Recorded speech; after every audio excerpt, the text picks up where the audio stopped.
Welcome, everybody, to another edition of the Get Off My Lawn podcast. It's Thursday night. It's 8 o'clock Central Time, which, let's face it, that's the only time zone that matters.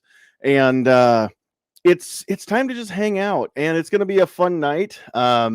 Serious, but fun at the same time, because we're going to finish up a discussion that we ran out of time for the last time that we had Walk the Talk America with us. So hopefully you're ready for a fun discussion. If you are over in the watching us live over on YouTube or in either one of the Facebook pages, because this is going live on two different Facebook pages right now, we want you to drop those comments. Let us know if you're new. Let us know where you're watching from, so we just can't. We're just nosy. That's all. We just want to know. But also, I want to know which Facebook page you're watching on. So let me know which page. That way, I kind of just want to track the numbers a little bit and see if I'm moving people over to the second one or not. We've got one called Sandhills Media, one called Get Off My Lawn podcast. So that's going to both of those, along with the YouTube side. So get those comments fired up and let us know that you're here. Let us know where you are. And you don't have to be specific. I mean, we don't need your exact address with zip code plus your credit card number, the CVV from the back of it, and your mother's maiden name. But that would all help. If you want to go ahead and email that to me, you can do that. I've always wondered if anybody's ever going to be dumb enough to try that. And if they ever send me one, I'll just assume it's fake. Anyway, we're going to roll right along here. Couple things that I do want to cover real quick. Let's get that ticker going on the bottom of the screen. If you have anything that you want to reach out to us about, if you're watching us live, then that's the best time to do it. And you can throw those comments right up, and we will hopefully be able to see them. If you're on YouTube, you can tag one of us. And I don't know if I've got anybody from the panel that's going to be in the live chat on YouTube, but if you put the @ symbol in front of Sandhills Media and capitalize the S and capitalize the M, then I will see that as it comes through. If you're on the Facebook side, just the fact that you're talking on Facebook is going to be, I'll probably notice that when it comes through, because we don't get that many Facebook comments. So otherwise, if you're looking to get in touch with us and you're catching this on the replay or on the audio only version, once that's posted up, then you can always send us an email. And the new email address is NE, that is the letter N, the letter E, November Echo, sandhillsmedia @gmail.com. That stands for Nebraska, not New England, if anybody cares. But NE, sandhillsmedia @gmail.com if you want to reach out to us. There are a few ways that you can help support us financially if you want to.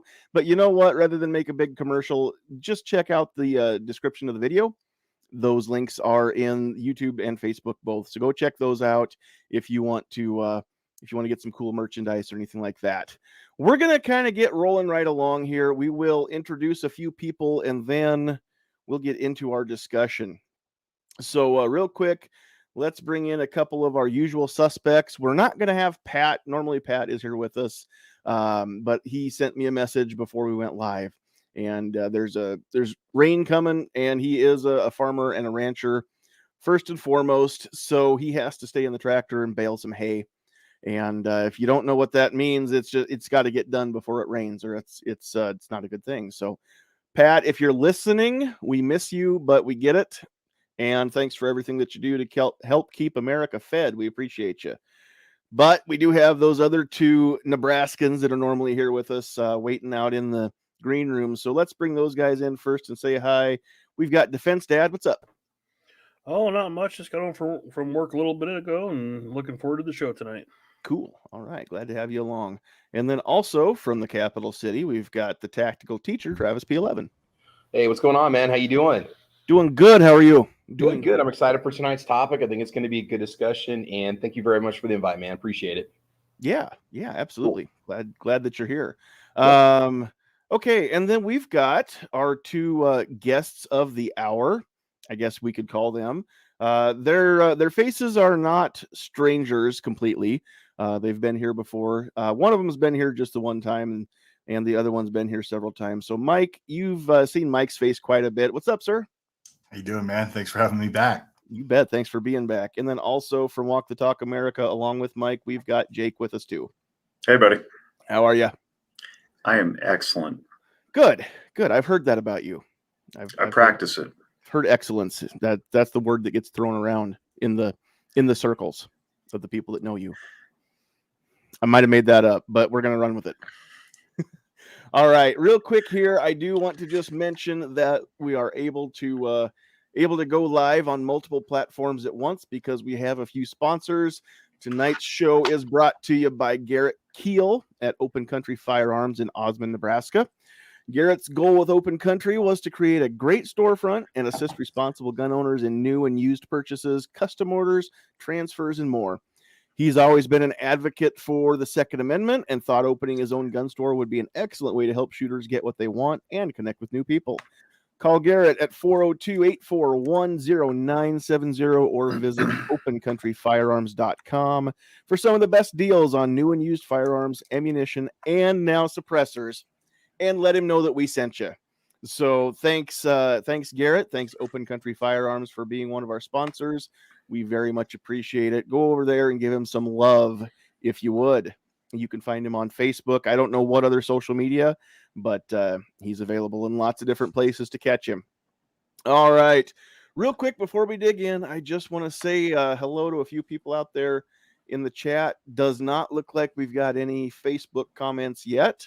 But over there on the YouTube side, we've got Kingpin out there, Guns and Barbecue, MK Outdoor Journal. You know what? Stand by here in the next few days. Well, not the next few days because it's going to be a crazy couple days.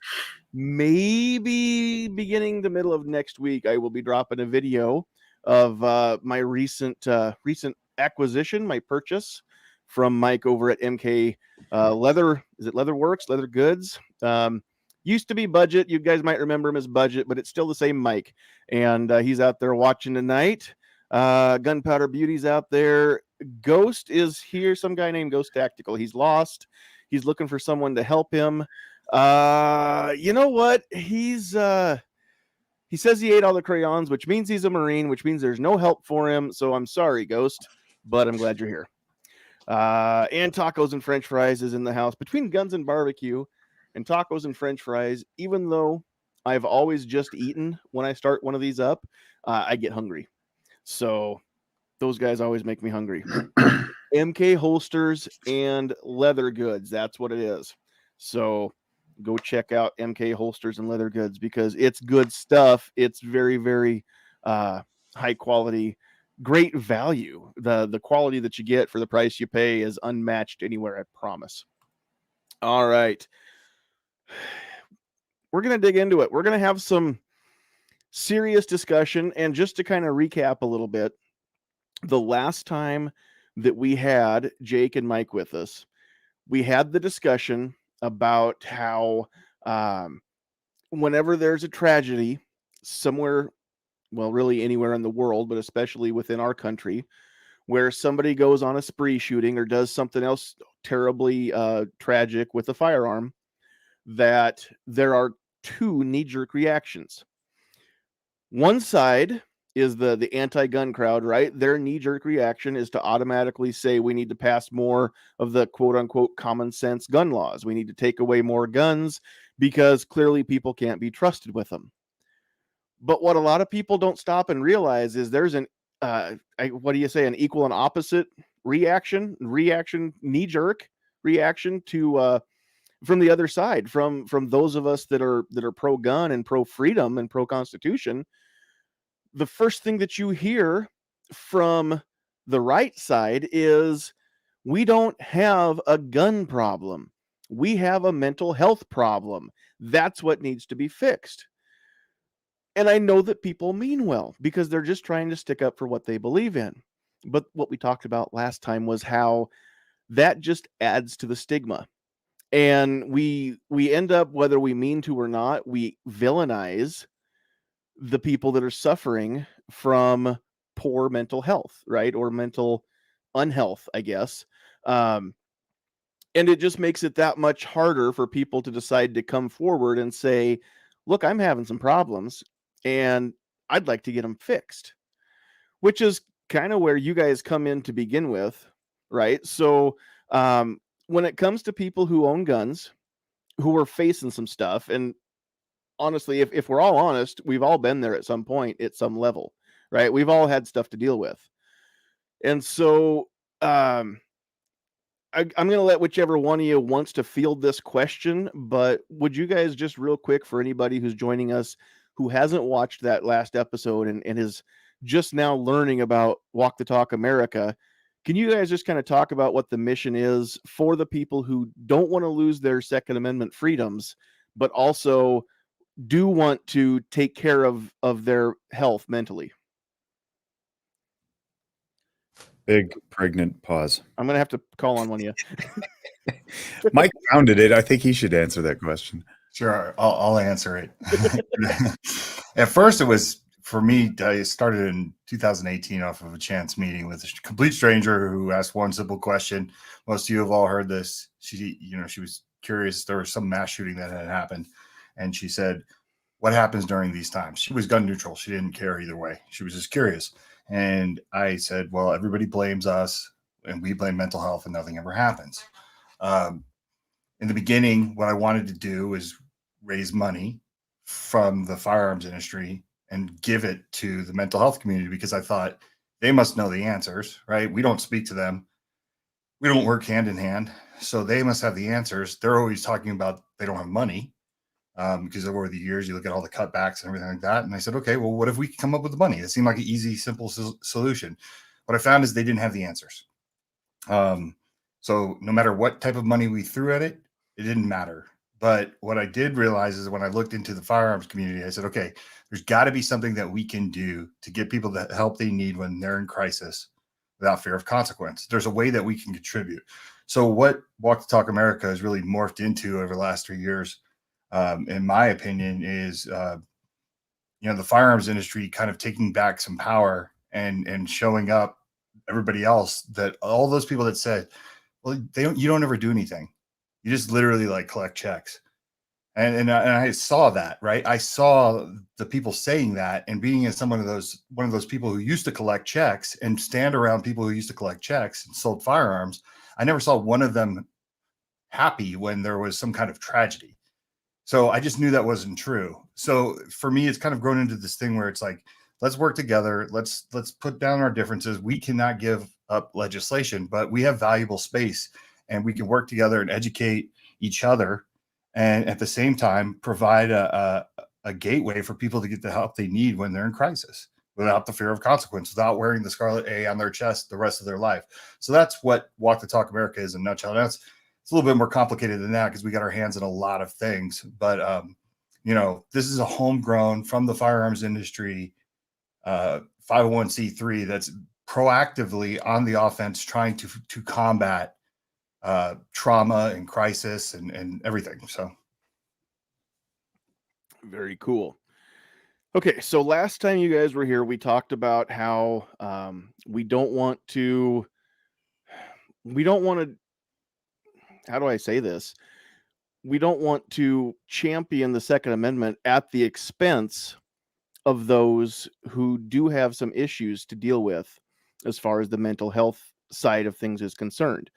And I typically don't, I don't usually try to walk on eggshells when I'm trying to find the right term. Because honestly, there's not a single, just a group of people that it's like, those people, right? Where they're facing some stuff. I mean, honestly, like I said before, we've all been there at some point, and maybe those that are hearing my voice right now, you might be there right now. The good news is that there's help out there. You've just got to decide that you want to look for it. The better news is, if you're a gun owner, seeking help does not necessarily mean that you have to give up being a gun owner or even give up possession of your firearms. If that's something that you needed to discuss or not. And there are organizations like holdmyguns.org that are working on growing that side of things too, so people can have their guns held for any reason, whether it's mental health issues or they're going out of town for a while and don't want them left, just in the house for a month or two or something. I mean, all that kind of stuff, the help is out there. And the more we have these discussions, the more mainstream we can make the concept, the more likely, hopefully, you are to seek out that help and say, hey, I can't do this by myself. There's no shame in saying that you can't do it by yourself. If you're a veteran, Ghost has posted up the phone number for the Veteran Crisis Hotline.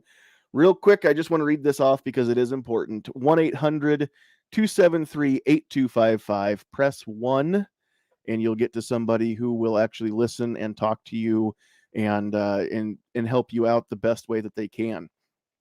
So check that out for the Veteran Crisis Hotline. Okay, one of the things that we wanted to talk about last time, and we just didn't get there, and I think we kind of ran out of time, but also I completely forgot about it. It completely slipped my mind just because the discussion that we had was so good. And we were getting into some really cool stuff. But I want to continue that discussion tonight because one of the things we didn't get to is the fact that sometimes these bad things happen and it's not a product of mental health at all. If they took a mental health survey, I mean, they would be able to say that, hey, there's nothing wrong, right? Or at the very least, there's nothing that would cause anybody to think that there was something wrong. The fact of the matter is that evil exists in the world, and sometimes evil people do evil things, right? Just for the sake of doing evil.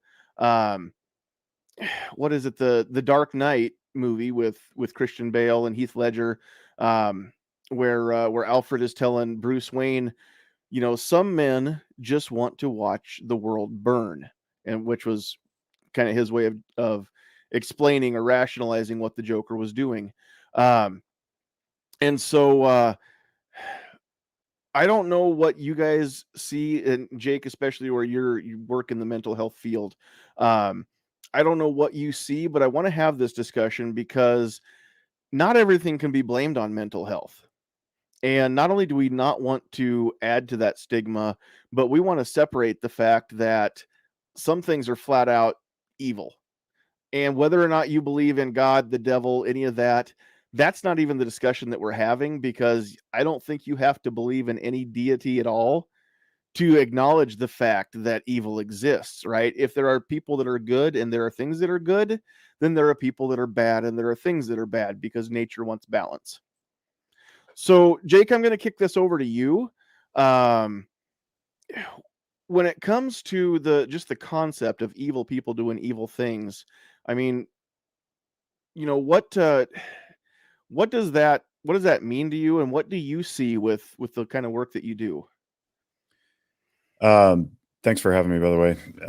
Yeah. I always enjoy these conversations, and I really like to dive into these, and it requires a podcast format, right? You can't debate this stuff 280 characters at a time on Twitter, and tone is lost, context, experience even. So might be worth saying that I'm a professional clinician. I'm a marriage and family therapist by trade, and I also happen to follow Jesus as a principle in my life. But I think that we can strip a lot of that away. The credentials, the practice of psychotherapy, the religious following or agnostic following or atheistic following, and get down to definitions. So for me, I talk a lot about emotional functioning. If you want to learn about this stuff, the Zephyr Wellness website, Zephyr Wellness is a company that I own here in Reno, and zephyrwellness.org is the website. Click on the education tab, click on the emotional functioning videos. You can watch that stuff. For me, it's about understanding oneself, understanding how other people work, and then trying to ascribe meaning. But we need definitions. We need precise language. So we got to define what evil is. And that's really, really hard to do because of all the worldviews involved. And I have a book right here that I wanted to bring last time, and I forgot. So I'm glad the topic didn't come up last time. But it's called Facing Evil, and it was published in 1988. And it's a compilation of they read like essays, but they're speeches that were given at a conference in 1987, purposely for the expressed interest of exploring the concept of evil. And at the end of the day, and I mean, everybody should read this because it's just absolutely fascinating. Multiple really well articulated authors. But they don't conclude anything at the end. It says it's all subjective, but the agreed upon premise is that evil does exist, and we have to treat it like it's a thing, because if we don't, we end up succumbing to it ourselves. And the theme that runs throughout a lot of conversations about evil has to do with the individual. Glad I have a mute button. I can clear my throat. The smoke rolled back into northern Nevada here. The fires in California are not out, and we made the mistake of leaving the windows open the last couple nights, and so I'm a little raspy. But the idea is that the individual possesses the ability to be evil, and this comes from thousands of years of philosophy, but specifically what I want to relate to is a guy named Carl Jung. That's Jung. And he was a big name in our field. He's known as the father of analytic psychology, meaning psychology broken apart. And, words. I'm a word guy. I like to know where things come from. The word psychology is got a suffix of ology on the end of it. And that essentially means the study of. So biology is the study of life. Geology is the study of rocks or the earth. Psychology is the study of the psyche. Psyche from the Greek means soul, human soul. And what Jung posited was that we all have the same capacity, one human to the next, to do all things great and terrible. The soul then is infinite in its capacity because it's divine by its nature, because it was created from something that we can't see, touch, or define. Okay, so if we agree on that, then we can agree that any human being that has ever done anything, therefore puts that thing that they've done into human nature. And all humans bearing the same nature have all the same potential to do all things great and terrible. And tonight we just happen to be focusing on the terrible. So what's instructive is that if we acknowledge in ourselves the capacity to perform evil, then we need to be able to acknowledge the capacity in others to do it. And where that conversation tends to lead is a very unique understanding that we don't get to judge people for the evil deeds that they perform, because as I was looking at the chat, Ghost mentioned something about killing. Where was it? Taking another life is not a natural thing. That said, when there's usually something off when someone does that intentionally, and I think we can intentionally take a life. And what we're doing when we do that is we tap into the evil within us. So if you think of the idea of like things living in harmony, they're all supposed to benefit each other. The grass grows, the cows eat the grass, we eat the cow, right? Well, the cow's taking the life of the grass, we're taking the life of the cow. That's evil, but it's evil for a purpose. And we can intellectualize and justify that evil by saying, well, I'm taking this life because all things live in balance, as you alluded, John. And if the world's trying to find its own balance of the universe, the cosmos, or the human psyche, then we can have an explanation for it. Where we defy explanation is when we don't know why someone took a life or they did some harm.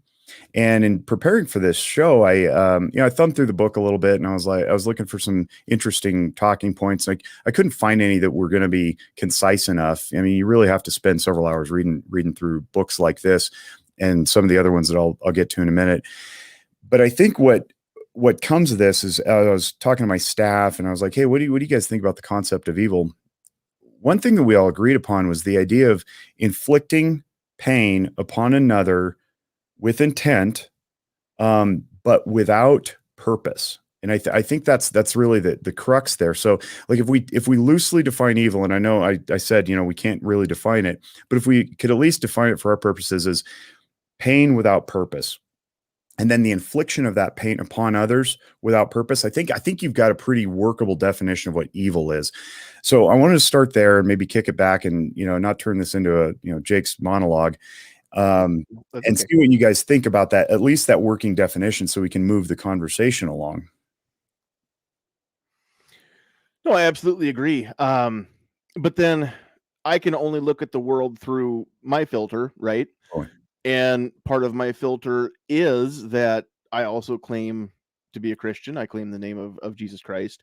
So I've never not understood, since I was old enough to comprehend what evil or good really were, that there is such a thing in the world. I mean, Ghost, I read what you said. The taking of a human life is, I would argue that it is a totally natural thing. It's very much in human nature. Um, I think that evil always comes with kind of a sense of selfishness as well. And if you refer to the Bible and the book of Genesis, I mean, the very first murder was one of the first 4 humans ever, right? So 25% of the humans on the planet were murdered at that point, just because that's what happened. Jealousy, selfishness took over, and one brother killed the other. And so, again, whether or not you believe that the Bible is true, I mean, that's a great example of just human nature, right? We have to teach our little ones, and yeah, no, I don't have any of my own, but I've seen plenty. You have to teach little ones that it's natural to be selfish, but it's not okay. That they need to learn how to share, that they need to learn how to not be violent toward one another in order to exist in society, right? You can be as selfish and violent as you want. If you remove yourself from society and you have no interaction with other humans, then who cares, right? But if you're going to interact with other people, then yeah, you have to learn these things because they don't come natural.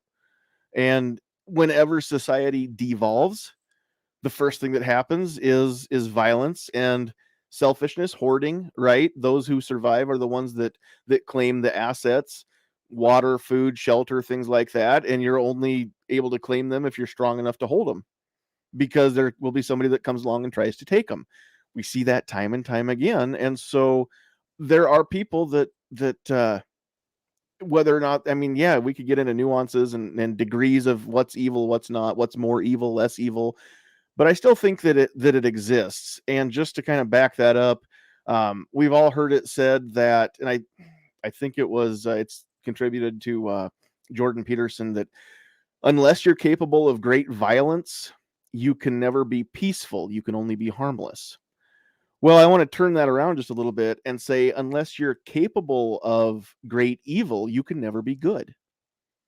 Yeah, I think that's probably true. I'll cite a case that we staffed recently with one of my employees, where he was working with a guy who was trying to reconcile this, like, I've done a lot of bad stuff and I'm trying not to do that anymore, right? So he's doing what Jung would call enantiodromia, and meaning in, anti-opposite, dromea, Greek for running. So you got these dromedary camels. That's another use of that word. They run together in packs.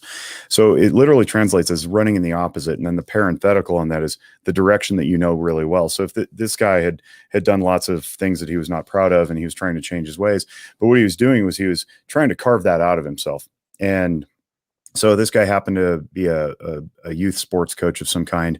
And what the clinician, Dave is his name, said was, so you're telling me that if one of your athletes got injured really badly and you couldn't wait for the ambulance, you had to throw him in your truck and drive to the hospital, you would follow all the laws, do all the proper things in order to justify this carving out that you've done. You're like, you're so rigid now in your new worldview that you can't do anything bad, and breaking the law would be bad. He says, you really wouldn't jump the curb at the intersection with the red light to get to the hospital. You wouldn't speed to get there. And the guy was like, oh my gosh, you're right. And so what came of that was the idea that we do have to synthesize those things. And part of what Jordan Peterson's talking about, what Jung is talking about, what a lot of people are discussing in this concept, is you have to at least acknowledge. You don't have to go out there and touch it, but you got to acknowledge that you have the capacity within you to do these things. Because if you don't, what you do is you start carving out pieces of you, pieces of your own psyche, pieces of your own capital S self, that divine creation that you are. And once you do that, you whittle yourself down to something very, very narrow. It usually ends up being very rigid. And the more you do that, the more likely you are to fall into those patterns that you thought you were trying to avoid. And so the idea is to harness that and use it when it's appropriate. And of course, we can have discussions and debates about what's appropriate and morality and all that stuff. But the concept of natural, I think, is something we want to get into too. The idea that, evil is natural. If you read the Bible and you believe the Old Testament, and I think this happens to be one of the better explanations. I won't say it's the best because I'm not God and I don't know everything, but the idea of the fall of man creating evil, and then evil therefore being natural in our world, I think it's true. I think we live in a world where evil exists. Now, is that the way that God created it? I don't know that. We have about 2 or 3 paragraphs of the world of the universe, before the fall of man. So we don't really know what's out there, what's possible, what God had in mind. What we do know is what we have in front of us, and evil absolutely exists. So the idea is to teach boundaries, to teach limits, to teach morality, to say, yeah, this is natural. You will encounter it, little ones, big ones. What do you do with it? What do you do with that capacity within inside you to take advantage, break trust, violate others? Do you just ignore it and pretend it doesn't exist? Well, most scholars would say that's a very, very bad idea. And we see examples of this all over the media, especially nowadays, where there's, quote unquote hypocrisy going on, where somebody has staked themselves out in one position or another, only to do the very thing that they said they would never do. All right. So we want to be able to embrace all this and say, this is all me. This is all integrated. I have the capacity for great and terrible, and then choose wisely what we want to do with it. But to get back to your point about like these sporadic incidences where, people apparently just want to watch the world burn. What do we do with that? How do we make sense with it other than simply to make peace with it? And I don't know that I can offer a really coherent justification for it. I know mine is just to acknowledge it and say, yeah, that sucks. And I have to live side by side with it. Hopefully not too close. Hopefully it's not next door. If it's next door, then I take some appropriate steps to, call the authorities, move away, whatever. But then we also have to think, like, as firearms owners, a lot of us carry, for the purpose of fighting evil. But then how do we fight evil? We got to channel our own evil to do it, right? We have to inflict pain upon others in order to keep safe what's sacred to us. And I think that's what a lot of people wrestle with, is this idea of like, well, how can I do what I said that I would never do? And that goes back to the original conversation. Like it's both, and it's not either or. And that frightens people sometimes because they don't want to look at themselves and look really, really deep within them and realize that they have all these capacities to do things that are evil. The flip side of that coin, of course, as Jung talked about, is the capacity to do great things. We tend to carve those out too. We were like, oh, I could never be like fill in the blank person that I admire. It's like, yeah, you can. It's not about the thing they're doing. It's about the spirit behind the thing that they're doing. Can you be successful, philanthropic, entrepreneurial? You can do all those things. Will you be billionaire, give away all your possessions, or, form the biggest company or many big companies to ever run the planet? Probably not. Those are the deeds behind, that are produced by the spirit. The spirit of it is what I just said: the entrepreneurship, the philanthropy, the benevolence, the success. I think what you're saying is, given the same advantages, that anybody could be in that position and do the same things if they were given the same advantages as that great person they're admiring. Yeah, perhaps. But I think the idea is to acknowledge that we, taking a pen from the bank is not the same as taking a life, because we have established a hierarchy of quote unquote sins within our justice system, right? One is quote unquote worse than the other. But the spirit behind it, which is the taking of the thing that wasn't yours to take without permission, exists within all of us. And I think we're better off acknowledging that we have that and then harnessing it and knowing it's there rather than trying to pretend that it isn't. Absolutely. Now, real quick, one of the things that you had mentioned earlier was those of us who carry and are willing to commit violence in order to prevent other violence or whatever. I just paraphrased exactly what you said, but I want to submit this: not all violence is evil. There are many violent things on this planet that have no evil intent behind them. And I think evil comes with intent. I mean, there's been some discussion out in the chat that, that whether or not there's purpose or not. But I think instead of purpose, I think the better word is intent. If somebody does something bad toward someone or something else with intent, if they did it on purpose, it's evil. If it was an accident, it can't be evil, right? They didn't mean for it to happen, even though it was the outcome was just as disastrous, just as terrible. There was no intent behind it, right? Violence is not necessarily evil, because if you've ever watched a nature documentary and you've seen a predator, especially a carnivore mammal, take down another mammal and eat them, it's extremely violent, right? It's brutal. Nature is violent and brutal, and the fittest will survive, right? Well, I that's mean, why I use nature's cow, way. right? That's why I What's use that? cow. That's why I use cow. We raise cattle to Yeah, shoot them in the exactly. head with a bolt and then eat them. That's violent, right? Yeah, It's it's not violent and necessarily it's evil. brutal, but there's a means to it. But the intent is not to inflict pain or harm.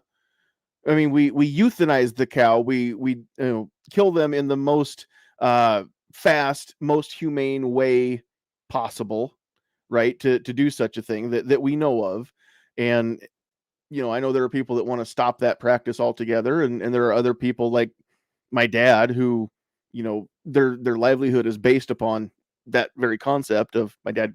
My dad grows cows. That's what he does. And so you're right. But I think that's where it comes in, is the fact that there are people that do evil things. If you can't, if you don't do it with the intent, then again, I don't consider it evil. Um, Same thing if you are an enlisted person in the military, and your country's at war, and you've been given orders to go shoot the people from the other side's military. I don't think it's an evil act. I think that war is very brutal, very violent. But the people who are following the orders can't be considered evil if what they do is within the bounds of their orders, right? We've heard from many people who have come back from terrible theaters of war that said that the most terrible thing that they carry around isn't what they did under orders. It's the things that they did without being ordered to, right? Because that made them feel evil. That made them feel dark. And even though I've never been in that position, I get the concept. And so I think there's a lot of people that are out there in the chat right now that want to. We're not going to get into all the comments, obviously, but you can substitute whatever words you want to out there, guys. But the base concept is there are people who choose to do bad things who know better, and that's really what we're getting down to here. I don't know if I would accept that they know better, because that presumes that they were taught. And a lot of people I've worked with over the years literally didn't know better. They grow old, but they don't necessarily grow wiser. So children who are raised in violent homes think that that's the way the world works. And if you do that long enough and you do it over time, it becomes chronic belief. And then when presented with something that counters that, like, no, man, you can live your life in peace. You don't have to like punch back on the playground just because the kid punched you, which is an option. I'm not advocating either way. I'm just saying it's an option. They hear that and they go, nope, that's not an option. So they're actually literally denying options because they're so entrenched in their worldview. And then they grow older. Maybe they never snap out of it. Maybe they never get the chance to talk to somebody like me, and they perpetrate violent acts. Let's take it down from murder and shooting and all that, and just call it, I don't know, a grievances upon another. It's battery, it's robbery, it's whatever it is. I think we can loosely jumble that under the umbrella of evil. If you think back to the concept of fall of man, and the presence of evil. Going Judeo-Christian, I don't know if God's plan was never to have harm on the planet. I don't know that. But we know is we have cancer, we have disease, we have storms that destroy. And are those the manifestation of evil in current form? Maybe. And there's a debate to be had about that too. And maybe murder is just one of those manifestations of it, like cancer. So when people are trying to make sense of things that don't have any explanation, what they're attempting to do is put an articulated, quantifiable explanation of the thing they can't explain onto this thing so that they can make peace with it, box it up, set it aside, label it, and go, I know what that is now, I can move on. And some things just defy that ability. And so, my job is to sit with them and go, yeah, man, that really sucked. So what do you want to do with it? Do you want to quantify it in a thing that's always going to frustrate you because you literally lack the words, because it defies logic and explanation, because it doesn't seem to make sense with the harmony of nature? Or do we just want to make peace with it and say, yeah, that's part of life, right? And that's a very reductionist, oversimplified statement, but it bears merit to consider. And I love watching that. I've done enough Zoom, seminars. I pay attention. I want to like write back as I'm doing this, but there's a very good discussion going on. There is. And I really like that Play Nice's comments are very precise, and they're very they may come off as antagonistic. I don't think that's the intent there.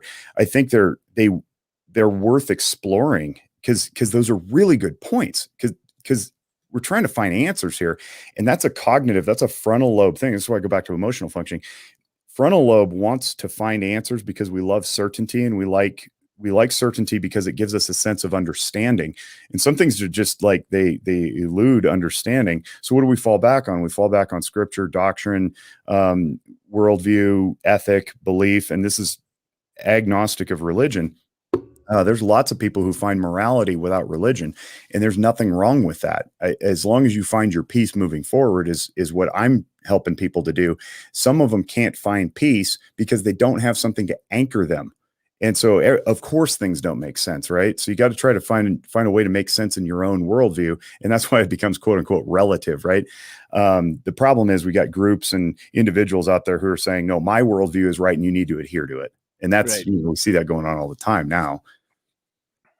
Yeah, and over the years, a lot of people have even been very, very upset that America as a nation has kind of asserted our moral views onto other countries, other cultures who don't share the same moralities that we do and our founding fathers and founding documents do. And I'm not here to judge whether or not that's a good thing or a bad thing. I don't think that our government system and our founding documents survive everywhere on the planet. I just think that people are that much different. Cultures are that much different that it doesn't work anywhere but here. That's why our current government is the oldest current government on the planet. We're not the oldest nation, but as far as the governments go, we've got the oldest one right now. And it's lasted as long as it has because the founding fathers factored in human nature and the capacity for both good and evil.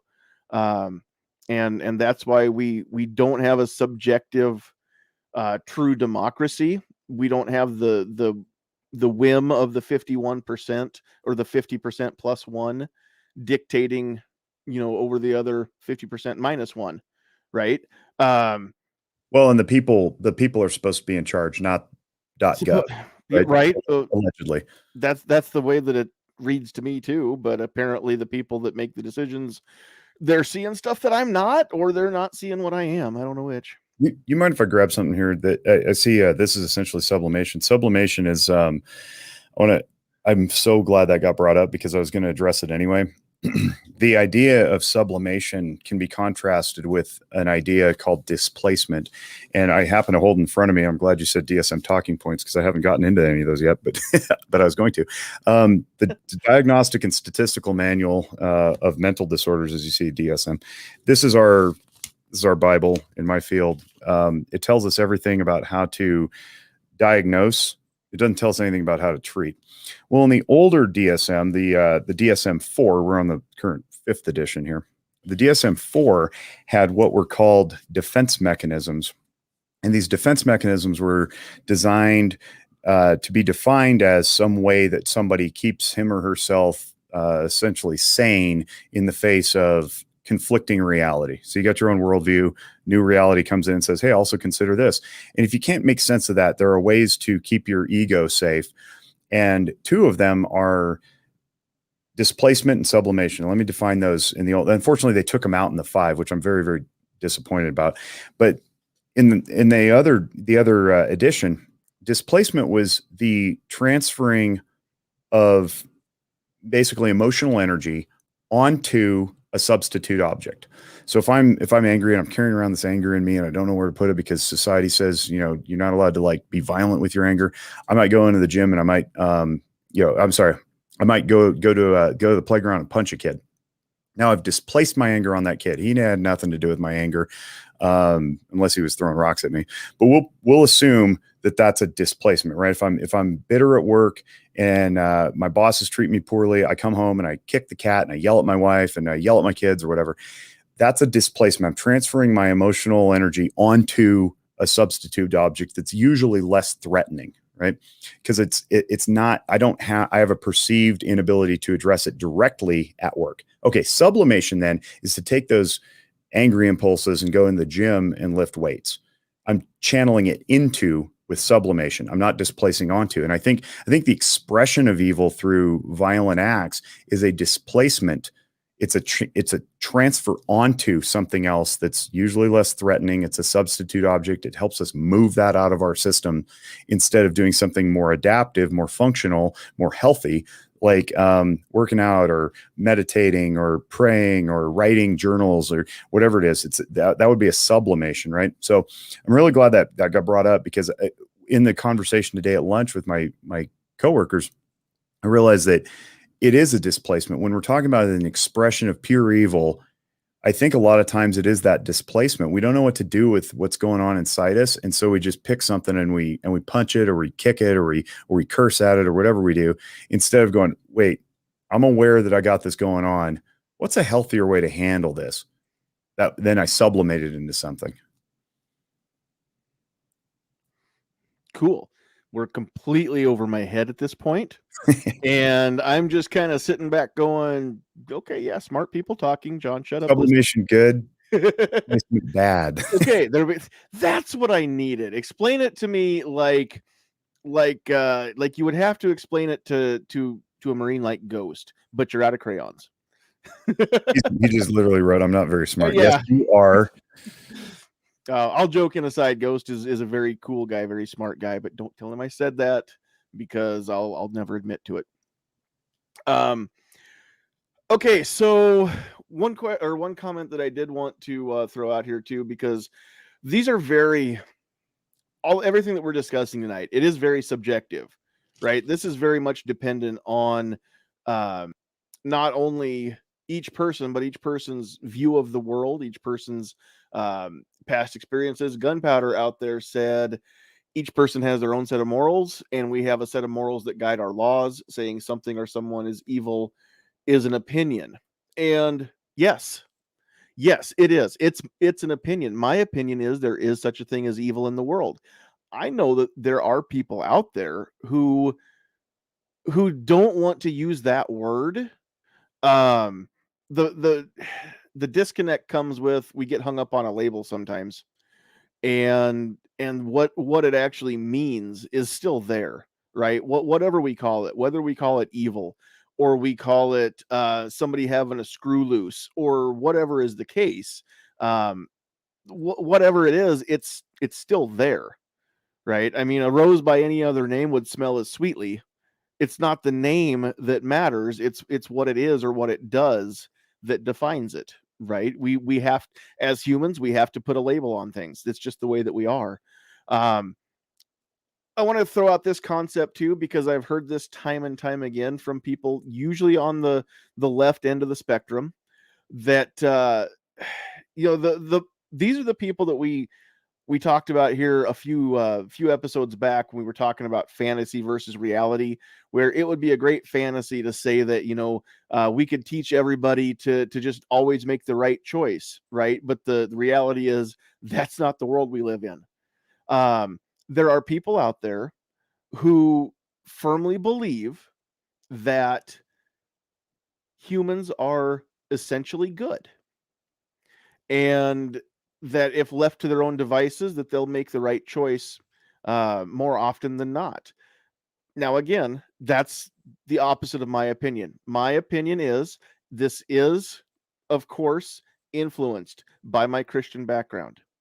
But my opinion is that everybody is inherently bad. We have to be taught to be good. If we could do good things all by ourselves, we wouldn't need the salvation of our Savior, which as Christians we claim, right? Now, am I bending my worldview to match my religion, or is religion bent to match a worldview? That's a whole different discussion that we're not going to take the time to get into tonight. But again, I can only look at the world through my Christian filter because that's who I am as a person. And so that's why I wanted to have this discussion, because I can only see things my way, and I don't have the training, I don't have the education or the real world experience that someone like Jake has, who this is what you do, dealing with people, and dealing with people who have at least one problem, if not multiple problems, that they come to you for help working them out. I mean, it's what you do, right? Along with the time that you donate to other things. So It is, but if you think back to my general concept that any human being can be capable of anything that any other human being has ever done, I would introduce you to this book, which is called Walking Through Anger by Christian Conti. And in there, what he essentially says, it's not about anger as much as it is his yield theory that he developed many years ago. He just happens to be an anger management expert. But the idea is that you can also see, to the best of your ability, someone else's viewpoint. And this comes across as radical because you're like, well, how can I ever do the things that somebody else has done? How can I empathize with a child molester? How can I be compassionate toward that person? Well, essentially you take the idea that if you were raised the same way they were, have the same cognitive functioning, have the same emotional experiences, have the same tutelage over time, you were educated the same way, same environment, you are that person, everything they do would make sense. It doesn't make it right, but it would make sense. So you read the book, it's $18 on Amazon. You can possess the same ability that I have, which is to see things through other people's eyes. It's not the metaphorical walk a mile in their shoes. It's become that person, and then their worldview makes sense to you. From there, you can align with them and go, all right, this makes sense to you. Let me tell you how it doesn't make sense to a lot of us. And then you can educate, and then through that, hopefully they grow and maybe they change their ways or whatever. I want to clarify something. No, if something at work out of your control upsets you, I was going to get there. It's not evil. Trying to fix it is not evil. Going home and it depends on how you fix it. Yeah, Depends on what you choose. If you choose to just quit that job and because it's out of your control and there's nothing you can do about it and you can't abide it anymore, then and you quit, okay, that's one thing. If you go out to your vehicle and then walk back in with a rifle and just open up on people, I think that's evil. I just think it is. Unless, well, I don't know anybody that doesn't know that that's wrong. I mean, if you're a functioning adult, so. Yeah, and I think it's less about being able to label it as evil or not evil or seeing it through somebody else's eyes or understanding them. It's more about making peace with the act and knowing that, as we read the headlines, we just need to be okay knowing that that's going on. Being okay with something that's going on doesn't mean we condone it. Doesn't mean we endorse it. Doesn't mean we go out there and rally for it. It just means we go, I acknowledge that. That is reality. And even being okay with it, but accepting that it's true. Right. Yeah. And that's the difference between acceptance and acceptance, right? There's two types of acceptance. One is I accept you and I embrace you. One is I acknowledge and accept, knowing that I have my own limitations. We got a potential vax mandate coming through and people feel different ways about that. That could potentially be seen as quote unquote out of your control. And then you got some decisions to make. I would even submit, maybe it's not out of your control. Maybe you galvanize a force and you go change the law. Maybe you don't want to be patient enough to wait till the next election cycle. That's fine. There's different ways to do that don't involve perpetrating evil and becoming violent. No. Now, a little bit ago when you were talking about seeing the world through someone else's eyes and understanding their position, understanding their experiences and why they see the world the way that they do. This is somewhat off topic, but that is exactly what we've talked about time and time again. And I can't word it that well when I say it, but when we're having a discussion with somebody who is just the polar opposite in their beliefs as far as our rights as Americans to keep and bear arms. We're never going to have a meaningful or productive discussion with somebody if we cannot at least attempt to see the world through their eyes. I'm not saying that we can always accomplish it, and I'm not saying that we always should even accomplish it, but the effort should be there to establish the common ground of, I understand why you feel the way that you do, and hopefully they understand why you feel the way that you do. But that should always be the first goal, right? The first checkpoint. If you can't get there, then don't say anything else, because it's going to fall on deaf ears.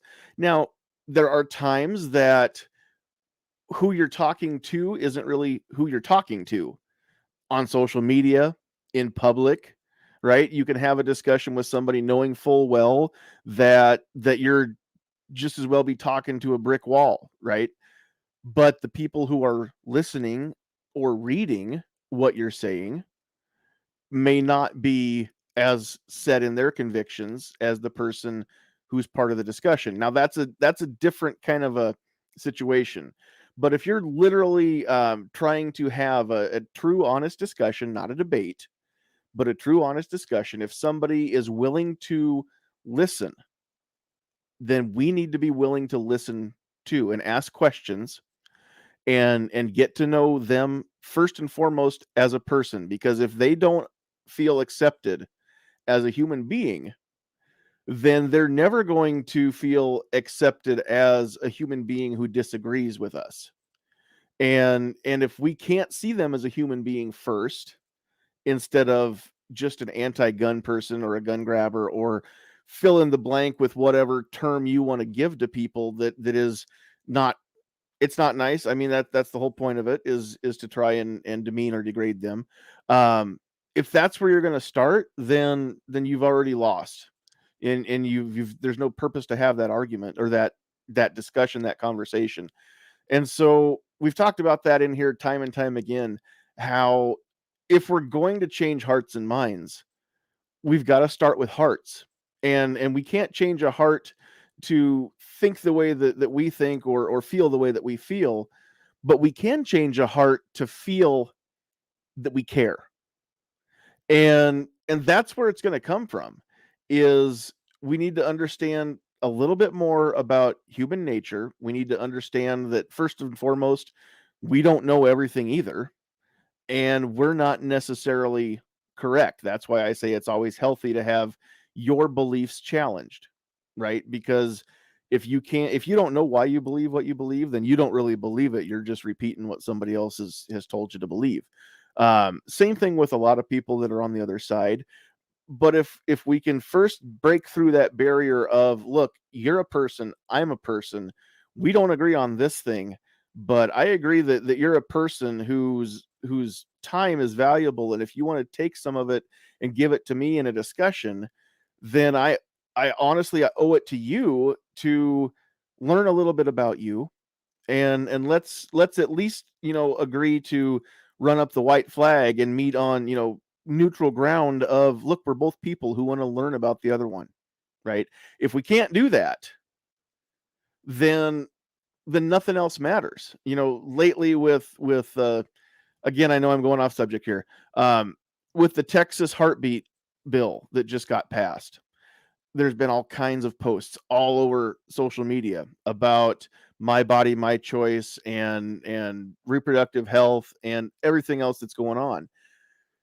You cannot have a discussion about abortion with somebody if you don't agree when life begins. If you don't agree that is a life at a certain point, then don't talk about abortion, because you're not starting on the same levels. So you can never come together, and you've wasted your time and wasted your breath. So the same thing comes with the gun debate, right? Or even the debate about whether or not there are evil people doing evil things. We first have to establish that common ground and then start out from there.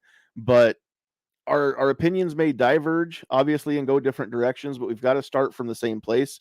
If we can't get to that same place to start, then we've gone nowhere, or we can get nowhere because we're not even on the same level, the same plane. And so that's just a concept that it made me think of all that when you had said, being able to see through somebody else's eyes. I like that you didn't say walk a mile in their shoes. I think before you talk smack about somebody, you should walk a mile in their shoes, because then they're a mile away from you and you've got their shoes. but aside from that, no, what you said was really cool. You're not off topic, by the way. Okay, cool. I don't think it's that far off. Now, Mike, I know that you're not a clinician by trade, but you are very, very obviously active in the organization that you founded. So at this point, is there anything that you would like to add to this discussion? And then I'm going to give Travis and Defense Dad a chance to ask questions or talk to. No, I guess I would just like to add that for the most part, when I'm listening to the conversation and thinking about scenarios in the past and everything like that, some people that we consider evil don't even think they're evil. They think the other person's evil, right? We talk about war, right? There's a totally different movie for the Taliban, right? Like there's a movie, their movie is their heroes. And we're this evil group that come in and try to like dominate and put our, way of governing in into their culture. So in my opinion, the Jedi are evil. Well, it kind of reminds me of, I don't know if you guys have ever seen that. They ended up kind of making it into the new Karate Kid, but there's this whole breakdown of how Ralph Macchio was really the bully. Like they're pointing it out, and it's like you've never really looked at, when you look at it like that, you're like, yeah, he was kind of a douche, So I think I just want to add that there, because I think that helps sometimes. We're never going to understand somebody that kills a kid or goes into a school and shoots up something. Jake and I were having a conversation last week when I was in Miami. There was a guy who was hiding behind God and he killed a family. And we had a text going back and forth, and the truth of the matter is we had to just agree that that's just pure evil. It had nothing to do with God, had nothing to do with anything. It's just, there's no explanation for that. And that's a hard pill to swallow, because it was such an random act of violence too. That makes it even worse, right? When there's no connection to a family or anything like that, and someone just shows up and does something. So, this is a great conversation. It's more fascinating. I'm just listening. So, well, and hopefully others are being fascinated as well. That's what I always try to bring to the table every night when we do this. Real quick, Travis, do you have anything that you want to either add to this or any questions? Yeah, I actually have a question for Jake. So Jake, you had said in that 5th edition they had pulled out the definition of displacement. Why? Because it seems like from what I've seen, I have no medical analytical skills whatsoever, but the shootings we've had, let's look at the last 20 years in this country, that's really what it seems like people have done. And to take away the ability to diagnose somebody with that type of mental condition, why would you make that disappear when, to me, it's such a prevalent diagnosis that should exist? Okay, so awesome question. A lot of people have wrestled with it. A lot of people were really fans of the defense mechanisms. So defense mechanisms are not diagnoses. They're just useful lenses through which we can view how people deal with things. And to answer the first question, why do they take it out? I don't have a straight answer on it, but the one that gives me, that allows me to fall asleep at night is that our profession is moving very rapidly toward what's called evidence-based practice, meaning it's becoming more scientific, it's becoming more behaviorist, meaning we look at people's behaviors and we assess based on that. Something, again, going back to the labels, quantifiable, you can box it up, stick it away and pretend that you know what it is. And when you do that, unfortunately, you carve out a lot of humanity. You just reduce people down to their observable behaviors, which I think is despicable, maybe evil. I don't know. But I don't think it's useful. So I think they pulled them out because they're a little esoteric. They hearken to another time, the Freud and Jung and Adler types who saw people as, more like, soul mystical beings. It's more theoretical than it is scientific. So I think that's why they pulled them out. They didn't want to cause confusion to practitioners. I hate it and I sharply disagree. But as far as diagnostics go, that's a really, really good point too, because when we talk about people who perpetrate violent crimes and then maybe they end up, getting killed in the process, or they take their own life, and we end up with this very inconclusive result of saying, well, they didn't have a mental health diagnosis, therefore mental health didn't factor in. I think that also is reductionistic, and I think it's a terrible way of analyzing violence. And I wanted to point out that just because they didn't have a mental health diagnosis doesn't mean they weren't mentally ill at the time. So the thing that kicked off this show was something to the effect of gun community blames mental health blames the gun, whatever. The gun community isn't entirely wrong. And that's where I kind of occupy this weird, precious space of being both, where I go, no, actually, it could be mental illness that caused this. Cause like, how else do you explain shooting up a bunch of children? The problem is you need diagnostics. And in the book, it tells you how to diagnose those things. Unfortunately, if the individual who perpetrates the crime never gets into a chair across from me in my office, I don't get to interview them, talk about their history, understand their biological functioning, their medical issues, which medical issues can cause mental illness too, along with their upbringing, their family systems, their whole societal structure. I don't get to render a diagnosis that doesn't go into some database. We never get a treatment plan. We never get to move forward. So I'm actually really, really cautious not to jump on board and say it's not mental illness. I would actually posit that perpetrating a violent act, even if it's episodic, meaning it's only that one episode, could possibly be mentally ill. Or could substantiate mental illness. The problem is, do you fit the many criteria that are on any page of this book to diagnose them? All right, let's pretend that's the case. And let's pretend that the person has a mental illness. And in that moment of mania or depression or overwhelming anxiety or a psychotic snap, they qualify, because not everything in here has to be 2 weeks or 6 weeks or 6 months or whatever. Some of it is in the moment you're doing this, therefore you qualify for a diagnosis, and meaning an F code that I send off to insurance and I can, get reimbursed for my services. Well, who cares? Then what? Well, we get peace from that. We get comfort from it. Like, oh, great. He was struggling with fill in the blank, and therefore we know why he killed all those people. And doesn't bring them back. Right. So all that does is say, all right, we got to get better at identifying it, which is why, I sound like a broken record. I go back to the emotional functioning. If we, as alive human beings, functioning human beings, we can start to pay attention to our own selves and know when we're starting to teeter toward instability, we can self-correct, ask for help, put away our guns, hand over the safe combination to our spouses, and enter into treatment so that we don't go down that path of self-injury, suicide, or destruction. And, oh, by the way, as gun owners, we need to store our guns a lot more responsibly. And nobody on this channel probably has that problem, but the brand new people, the 12 to 15 million brand new people who've bought over the last 20 months, I don't know that they know what responsible storage is. I don't know that they even have the means to buy safe, let alone many safes, for biometric access or quick access, or even just to keep them away from the kids or the neighbors' kids when they come over. So we as gun owners, we need to start getting that message out to, secure your guns. If everybody secured their guns responsibly, we wouldn't have this problem, because they wouldn't just be lying around. People wouldn't be selling them, for cheap or giving them away or whatever. And I get that that's wishful thinking. I get it. But if we can start messaging that to say, hey, responsible storage is defined, remember, I'm a big words guy, defined as preventing unauthorized access. That's unauthorized access to the person who breaks into your home, the person who is paying you under the table, the kid across the street who's a little off kilter because his girlfriend broke up with him, your own family members who maybe don't need access in the time of need.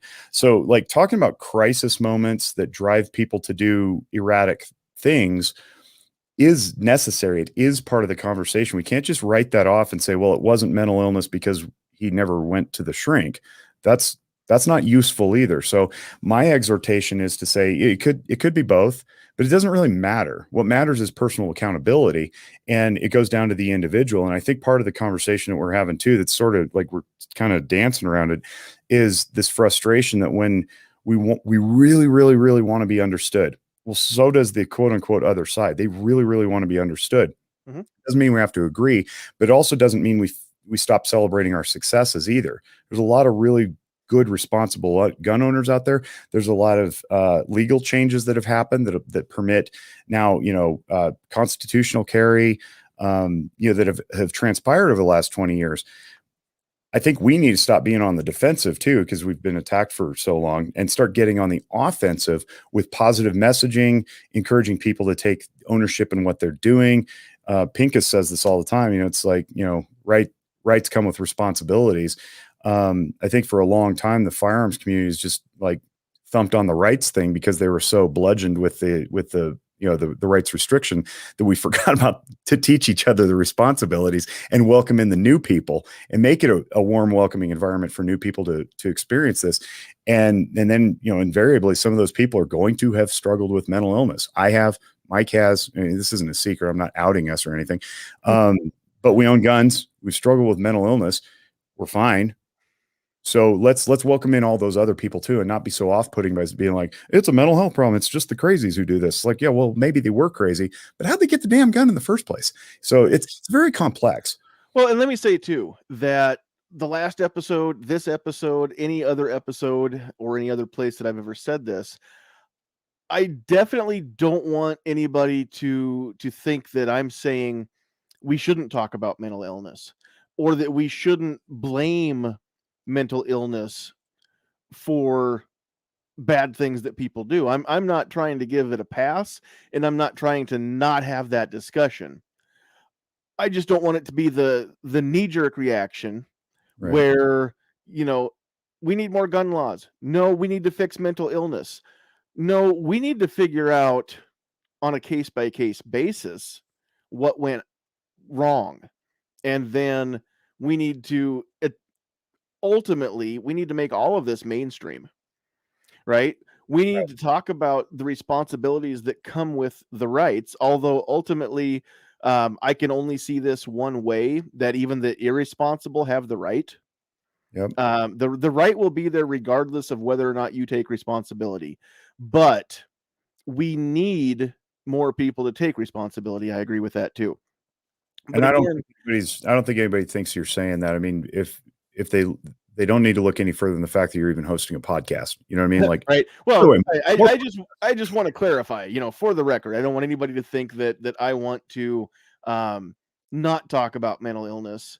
I just want to make sure that we're not hammering so hard on mental illness that we over stigmatize it, or give it more of a stigma than it has already in pop culture, that makes people afraid to get help. Because ultimately, what I want to accomplish with all of these discussions, especially when it comes to not only Walk the Talk America, but mental health any other time as well, is I want to make sure that people understand that it's okay to admit you're not okay.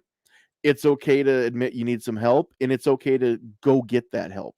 Those are three things that are completely separate, that everybody needs to understand, that it's okay. It's okay to not be okay. It's okay to admit you're not okay.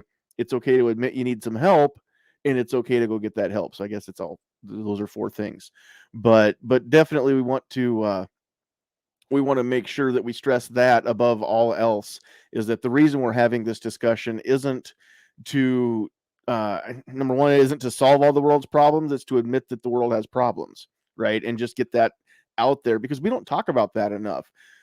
We talk about gun stuff all the time, and there are places where people talk about mental health and mental illness all the time, right? But at the end of the day, the reason why Walk the Talk America exists is because there needs to be a place where, and I don't know a better term to use than safe space, and I'm not going to use it in the sense that there's a safety pin on my lapel, but what I mean is that there is a place where we can have this discussion, not only where it's okay to have the discussion, but where the intent is to have this discussion, right? It's actually it's encouraged to have this talk, and that's what WTTA is all about, is bringing the two sides of this together to start off from that common point, right, that I was talking about earlier. And that's, if I understand, Mike, and you can correct me if I'm wrong, but ultimately I think that is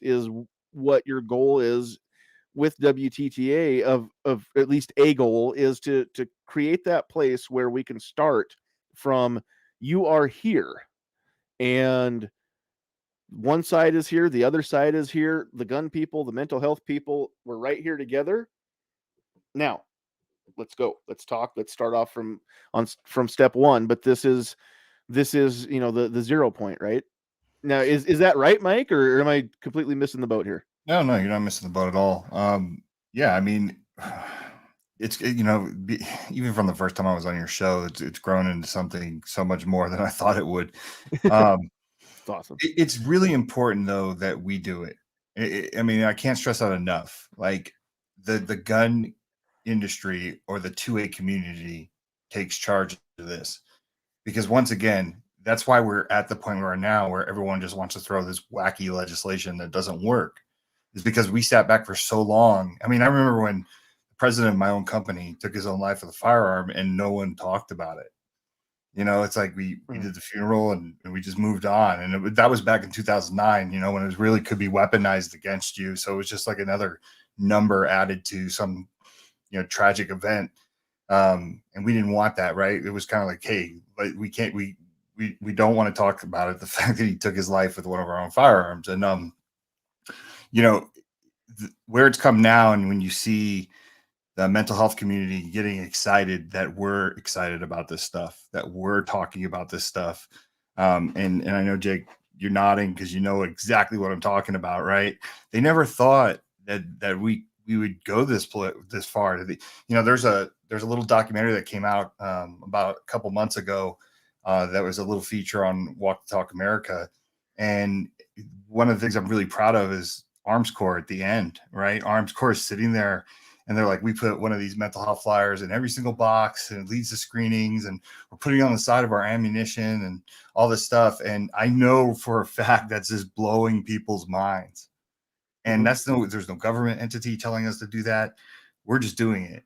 And now what's happening is because, and we still need the people that are, probably from my cold dead hands. Like I always say, I need those guys there. But this other side now is talking to us, and they're intrigued, and they're just like, this is really cool stuff you're doing. And here's where we're breaking down these walls. So, I think it's very important that we do it.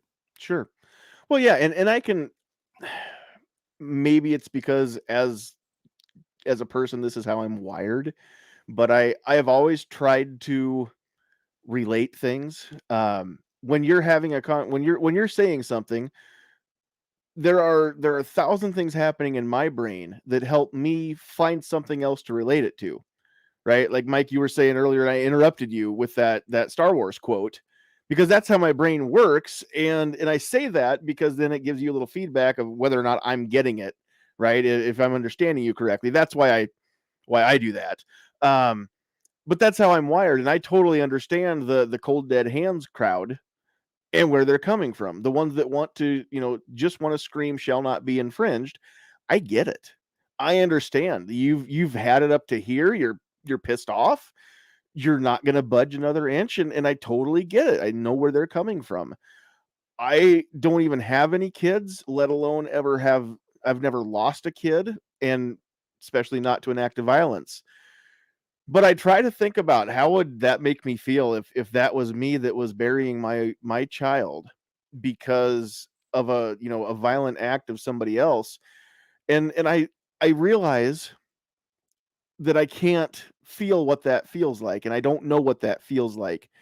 But I can imagine that it wouldn't matter if it was mental illness or evil, or the fact that McDonald's doesn't serve Egg McMuffins at 10:35. It doesn't matter at that point. Again, it doesn't bring that loved one, that child, back. Their life is snuffed out that quick. The why is important to the healing process and the grieving process. But equally important is the fact that it doesn't matter. At that moment, nothing matters but the grief that that family is feeling. And again, that's what's the term for it, where they take that grief, that anger, and place it on something else. There's got to be some recipient for that, right? They've got to let it out. And so the easy target is you people with your guns value your stuff more than my kid. Well, no, that is not true. That is as far from the truth as anything can be without being a lie. But I understand that that person feels that way, and I can understand why they feel that way. And again, that's not the time to have that conversation, but that's part of the responsibility as a gun owner. Is some of that I'm willing to shoulder some of that burden, because there's no other option. Those people need to grieve, right? And we have to validate those feelings too. I understand that Ben Shapiro is often quoted, the facts don't care about your feelings. I get it. That is the truth. But at the same time, we had a whole night's discussion on this here a year and a half ago, or maybe longer, where I said feelings don't care about your facts. Because in that moment, no fact matters other than the fact that that child's dead. They're not coming back. And mom and dad, siblings, family are grieving. Friends, their hearts are hurting, right? I think as gun owners, sometimes we've gone too far to the end of facts don't care about your feelings, which again makes people on the other side think that we don't value them as human beings. We don't value their opinions. We don't value their feelings, and they're a feeling driven bunch, but I submit so are we. We just don't admit it. So again, these are all things that that we just need to get this out. We need to talk about it. It's why we're having these discussions.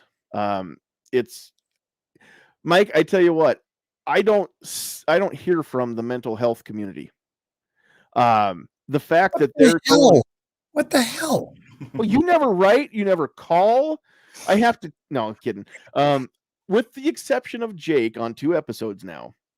No, I'm not plugged into the mental health professional community in any way, shape, or form, besides one friend who I've never met face to face or shaken hands with. The fact that the mental health community is going nuts in a good way, that you're doing what you're doing, and that we as gun owners are willing to have these conversations, dude, you need to shout that from the mountaintops. Because as a gun owner, the fact that we're finding a chance to build common ground, I think we need more of that. We need to be made aware of that, and more people need to be made aware of it.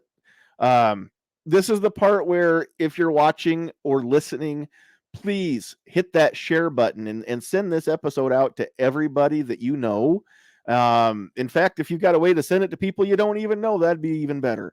But please, let's have this conversation. Let's have people listen to this conversation, and let's get the word out that Walk the Talk America is growing, and good things are happening and are going to happen because Mike decided to found this organization, which is born out of tragedy in part, right? I mean, that's life. You take something bad, you try to do the best you can with it, and sometimes greatness comes out of it in the end. But at the time of the tragedy, nobody could see that, and nobody would care at the time what was going to happen down the road. I mean, the grieving needs to happen.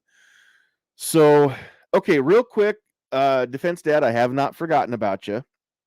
So I'm going to give you a chance to jump in here, and then, gosh, time got away, so we need to be wrapping up here pretty soon. I mean, to be honest with you, I don't know. There's a lot of things that have went through my mind during the show. A lot of stuff we've talked about mental illness, mental health. We've talked about Christianity. We've talked about anti-gun. We've talked about pro-gun. With 100% without exaggerating, this show would go too long. I could give you examples of things that happened in my life that I know true evil exists. I'm not going to do that because it would just make the show too long.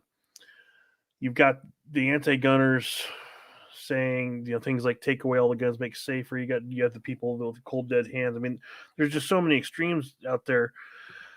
Well, the reality of it is, like has already been said, every person on this planet has it within them to either make evil acts or make good acts. Don't want to offend a lot of people, but I've seen the good and bad side of the mental health profession. I've seen the good and bad side of Christianity.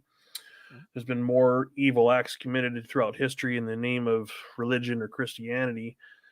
You have to internalize those things, and the right or wrong, I'm tasked now in the way the world is now, raising my child to understand there's a potential even within her to do evil. It's the decisions we make and how we react to things that's what changes it. And it's people can say, there's morality comes into it, which it does. But I worked with someone who I office right next to someone who did horrible things to children nobody ever knew until he went to prison for it. All those experiences in my life tells me without a doubt there is true evil in this world. So we have to protect ourselves from it. I know it sounds like a big rambling, but I don't know how else to do it.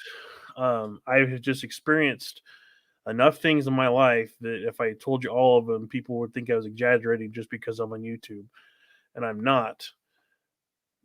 But there is evil in this world, and you have to watch out for it. But at the same, and you look at the news, it's got at least the entire country, if not the world, polarized. People can't talk, and people can't, have a debate with each other without going off. Until people come together and are able to have those conversations again, things aren't going to get fixed. Yeah. Well, I think there's some encouragement, though, that we are. I think there's a very, very large silent majority that's pulling more toward the center. And this is where we live, right here, right now. We're in the center of a debate, and nobody's angry. Nobody's yelling. We're all agreeing, this is a good thing. And it's a thing that didn't exist until very recently. So I think there's some encouragement to be found in that. I don't think it's doom and gloom. And I don't hear you saying that it's all doom and gloom. Well, but, sorry, part of what I was trying to say too is there are just some people out there, you can debate all you want to. There's some people out there who, I'm not going to say don't know right from wrong. Their mind doesn't care.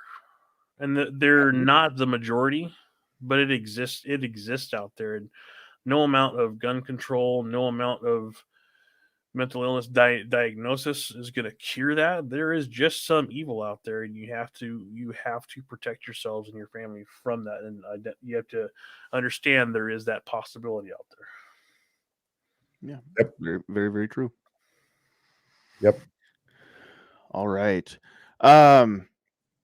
Before we wrap up, does anybody have anything else that you want to add to the conversation? Any of you four? Buy this book. Buy that book, Walking Through Anger. It's $18 on Amazon. Or thereabouts. I heard $18. If it's anything else, then I'm not buying it. I'll cover the extra $1. It's on the end table next to my chair in the living room. Cool. There's a lot of stuff that I would like to plug, actually. So this is another good book. It's called Meeting the Shadow. We talked about it without using that word, but the shadow aspect of one's own psyche, one's own mind, is very powerful. And Jordan Peterson talks about this too. If you guys are following him, I know John alluded to it earlier, but the shadow is that part of us that I mentioned earlier. It's like the thing where you're real quick to say, I could never do, I could never be that, I could never do that. And I'm here to say, yes, you can.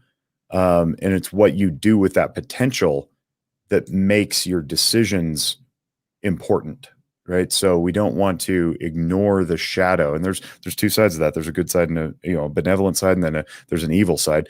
So it's also a very fascinating book. Pick it up. I don't know what it costs, but you guys know me by now. We've spent a couple hours together at this point.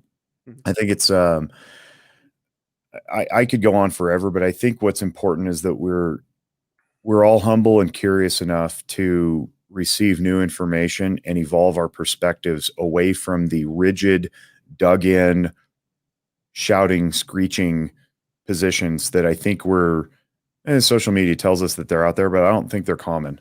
I think what's more common is this. I think it's an effort to understand and come together and help and aid. And even if the world goes to hell in a handcart, like we look back across history, there's been ups and downs across civilizations at all times. And you know who's emerged? Humans who are resourceful and rely on each other. So never forget the community part of, being together and rowing the same direction. I think there's optimism to be found in that. If there's a food shortage, I'm moving to Nebraska and I'm hitting up John's dad. Like I'm gonna get a cow. If you're a meat eater, then go find a rancher or a feedlot, which this state's got tons of those too. So true. Yeah, we've got more cows than people here. No, very, very good points. Jake, Ghost has a question for you. He wants to know what's a great resource to help people learn how to identify the darkness in people. The book that I just put up called Meeting the Shadow is great. Facing Evil that I referenced earlier is great. But honestly, I think depends how deep you want to go. Joseph Campbell writes about this a lot. There's a great book called Hero with 1,000 Faces that's also available on Amazon.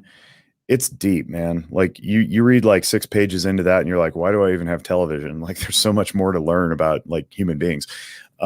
Anything by Carl Jung, but specifically Man and His Symbols is a very good one. I would recommend the hardback version. It's larger and it's got colored pictures. And if you're talking about like symbols, you want the pictures in color, not the little paperback that has them all in black and white and it's tinier. So Man and His Symbols by Jung, or Hero with 1,000 Faces by Joseph Campbell. But as far as the dark side of people, I think that, you've read it. Yeah. So the dark side of people, I think what's important is to acknowledge that we all have I'll say it again, we all have the same capacity to do anything that anybody else has ever done. And as long as we make peace with that and embrace it and don't try to ignore it, we will be better off in making the decisions that we do as we go throughout life. It'll improve our communication. It'll improve our understanding. It'll improve our compassion. And really at the end of the day, if you want to put your head on the pillow at night and know that you're doing well, you also do well to say, yeah, I'm capable of all the things I don't want to do. My world is full of movie quotes and song lyrics. And so just about every situation makes me think of a movie scene. And for those of you that have watched Last Blood, the latest Rambo movie that just came out here a couple years ago, make a short story long. John Rambo is back in the States. He went to Arizona, went to the place where he came from, the family ranch, and is living there. He's got a friend there who is, I think, basically a housekeeper, and then her granddaughter that lives there who is about to go off to college. And so he's been helping to raise this young lady, and it's as close to a family life as Rambo probably could ever have.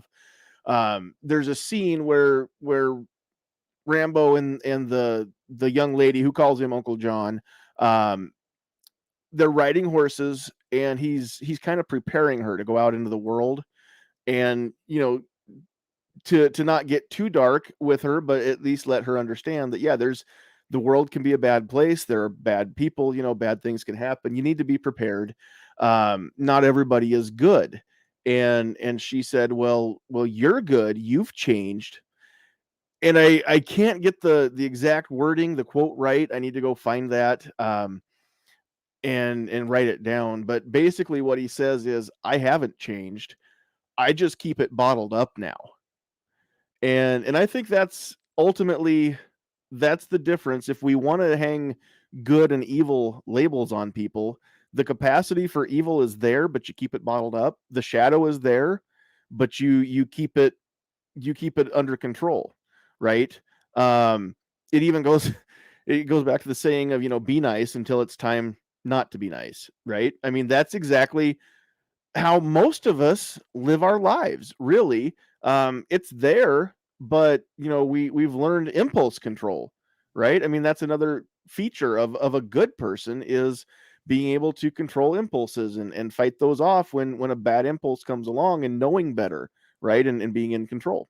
And so really, really cool stuff. I'm gonna have to find those books, especially Meeting the Shadow. Love the Roadhouse quote, by the way. Like I said, most of my brain, my memory's shot now, and I can't remember names and faces the way that I used to, because all the space is taken up by movie quotes and song lyrics.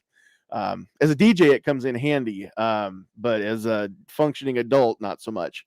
And so, really cool stuff. Okay, before we get into our closing plugs, again, I just want to thank tonight's sponsor, Able, for helping us with the ability to go live on both Facebook pages and YouTube. Tonight we were brought to you by Garrett Keel at Open Country Firearms in Osmond, Nebraska. Garrett's goal with Open Country was to create a great storefront and assist responsible gun owners in new and used purchases, custom orders, transfers, and more. He has always been an advocate for the Second Amendment and thought opening his own gun store would be an excellent way to help shooters get what they want and connect with new people. You can call Garrett at 402-841-0970, or you can visit them on the web at opencountryfirearms.com for some of the best deals on new and used firearms, ammunition, and now suppressors. And like I said before, if you're going to talk to Garrett, let him know that we sent you over there. I don't get anything for it, but I just want him to know that the chance that he took to sponsor us is actually paying off. So please let him know that you got his name or number from us, because that's what I can give back to him for his generosity. So I want him to know that it's working. Okay, real quick, we're going to give everybody a chance for any closing thoughts, any shameless plugs that you guys want to give. So you know what? We'll let our honored guests go last. I can definitely say in this crowd, we'll save the best for last. So Defense Dad, any closing thoughts and shameless plugs? Go ahead. Nah, I mean, just thanks for having me. Take care of your families and just be careful out there. Tell you what, now I'm intrigued, and we may have to devote an entire episode of just talking about the evil that's in the world and things that we've seen firsthand or even secondhand in our own lives. Because, yeah, I mean, I'm sure everybody's got some stories. It sounds like you may have more than your fair share of stories, and I say that because I don't want anybody to have stories about evil, but I think most of us do. And thanks for being here. Yep. All right, Travis, I know you've got a few things that where people can find you, and any closing thoughts? No, just first of all, it's been a great discussion this evening, and I think that it's something that a lot of people can identify with. We know people that are hurting, that are suffering, and you know, we want to help. And you know, when you throw guns in the equation, or us as gun owners, it really throws a lot of emotions out there. So it's been a great discussion this evening. It's been really interesting, and I think we've learned a lot from each other. I think that's a good thing. Just shameless plug, check out my YouTube channel, Travis P11, and we'll have a podcast Saturday morning called Caliber Corner at 8 a.m. Central Time. So check it out. But thank you for the invite, man. I do appreciate it. Yeah, you bet. Central Time, 8 o'clock Central Time, a.m. on Saturday morning. This is correct. Yeah, and this is the time slot that nobody wants. So that's me. Yeah. That's all right. Dude, if I didn't have to work so many Saturdays, I would. No, it's all good. It's all good. I just want you to know in front of everybody that I want to be there. I just can't be there as often as I want to be. But no, I appreciate you being here, even though I'm not always there. So, dude, I'm just grateful to have anybody that wants to show up at that early hour. So it's all good. Don't worry about it. That's cool. All right, thanks, man. All right, Mike. We'll kick it over to you. Any closing thoughts that you have, and then if people want to learn more about you or WTTA, where can people find that info? Well, they can go to our webpage at WTTA.org, or they can go to any of our social media pages, which is usually at or at Walk the Talk US. But the one thing I'd like to close with, for anybody that's just listening and they're like, you know, I'm still not sure why this is important or whatever. When it applies to gun rights, like, we now have allies on the other side, and they're not perfect allies, but we have overlapping interests. So Jake and I are doing a lot of work behind the scenes. There's a lot of work that no one's ever going to hear about because we can't go brag about it, just because we wouldn't want to lose those allies.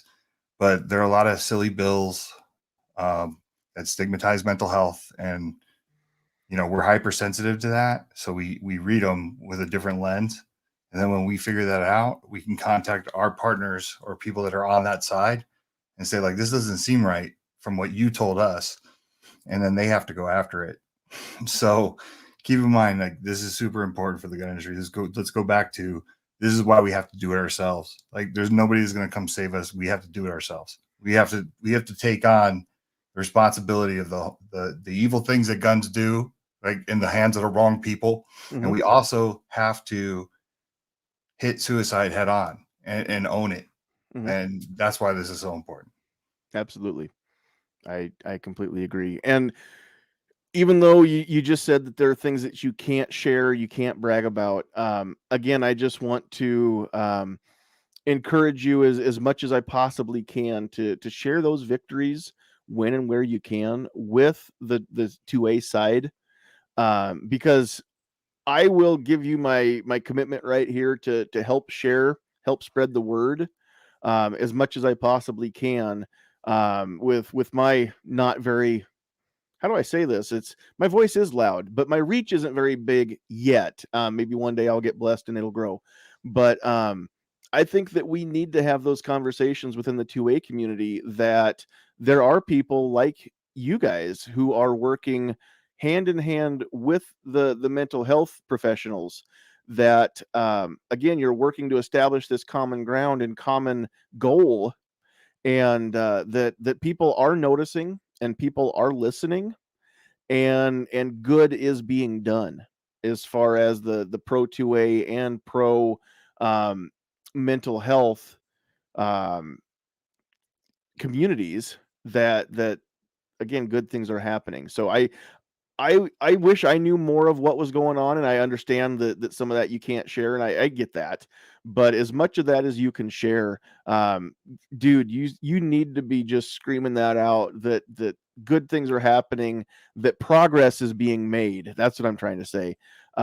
Because people on the 2A side, I think more people need to know that there is progress. That, number one, that WTTA is even here. That you guys are doing what you're doing, and number two, that not only are you there, but you're making headway, and you're accomplishing things. Because that, I mean, I think that the two worlds need to know that there's somebody trying to bring them together.